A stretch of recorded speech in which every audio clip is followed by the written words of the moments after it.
Hello, my name is Sarah Hartzell. Today is August 29th, 2020, and I'm going to be doing the Unit 4 case connections. I'm going to start with case 1. So we're presented with a newborn girl at the hospital. But within 24 hours, she's developing lethargy, hypothermia, and apnea, and the physician wants to run a metabolic panel of labs, and she wants to know what would be the best diagnostic to distinguish between a urea cycle disorder and a beta oxidation disorder.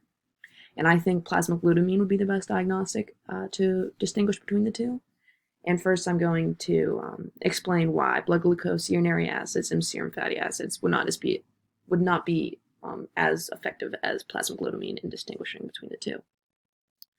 So, blood glucose is not involved in beta oxidation of fatty acids or their urea cycle, so that would not be good to compare between the two.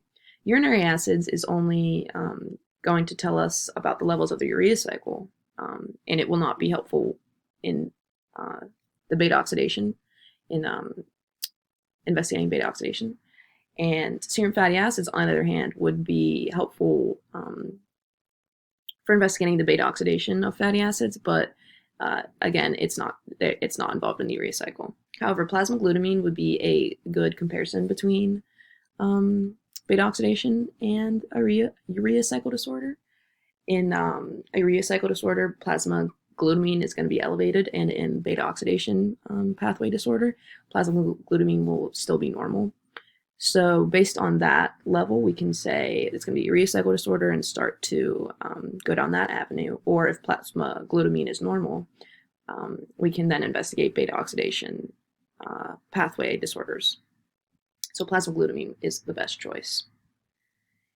So then we get a full blood workup, and we see that blood ammonia is elevated, which is a telltale sign of a urea cycle disorder.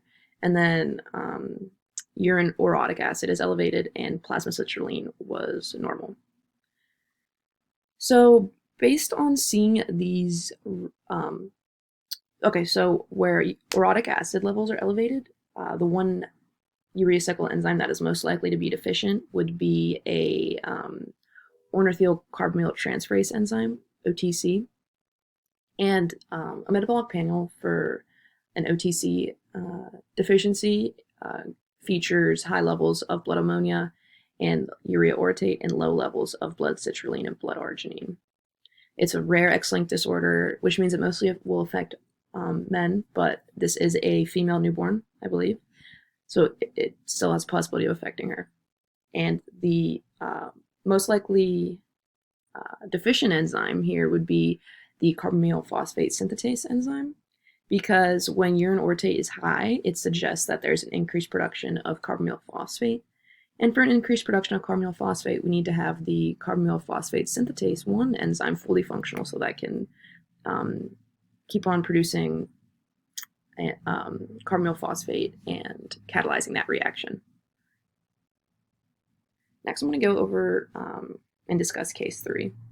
So we have a 47-year-old man who presents with severe pain in his right great toe, and there's no physical trauma to cause this pain, and he's later diagnosed with gout by the doctor. So urinalysis is performed, and we see that there is slightly elevated plasma urate levels in the patient, and then low levels of urinary uric acid in the patient. So of the three choices, we have to explain what's the best explanation for the presentation of gout. And of the three choices, the one that we can outright say at this point is a decreased urinary excretion of uric acid. We don't have enough information just yet for an overproduction of purines or decreased salvage of purines to be the cause of gout. And we're going to need some additional information and more tests to be run. So additional information that would be helpful in saying if this is caused by an overproduction of purines or decreased salvage of purines would be to investigate the functionality of hypoxanthine guanine phosphoribosyl transferase enzyme. And this enzyme is involved in the purine salvage pathway, and it catalyzes the conversion of adenine, hypoxanthine guanine into their respective bases. And deficiencies in this enzyme will cause decreased purine salvage, and this can cause a accumulation of uric acid, which will then cause the gout.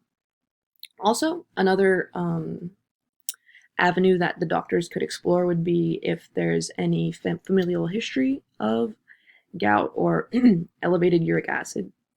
For example, von Gierke's disease is an inherited disorder, and it does cause an elevated uric acid due to the overproduction of purines. So that could be additional information that would be helpful in exactly pinpointing what is the cause of the gout in the patient. Then we're told that the patient has switched from diet soda to regular soda because he doesn't like the fake sugar. And regular soda has tons of fructose. And what happens is when there's increased intake of fructose, purines are released and uric acid forms. So increased fructose intake will directly cause increased uric acid formation. And when uric acid forms and accumulates, it can cause gout by crystallizing in the joints and causing inflammation in the joints. And the symptoms that the man is experiencing is big toe.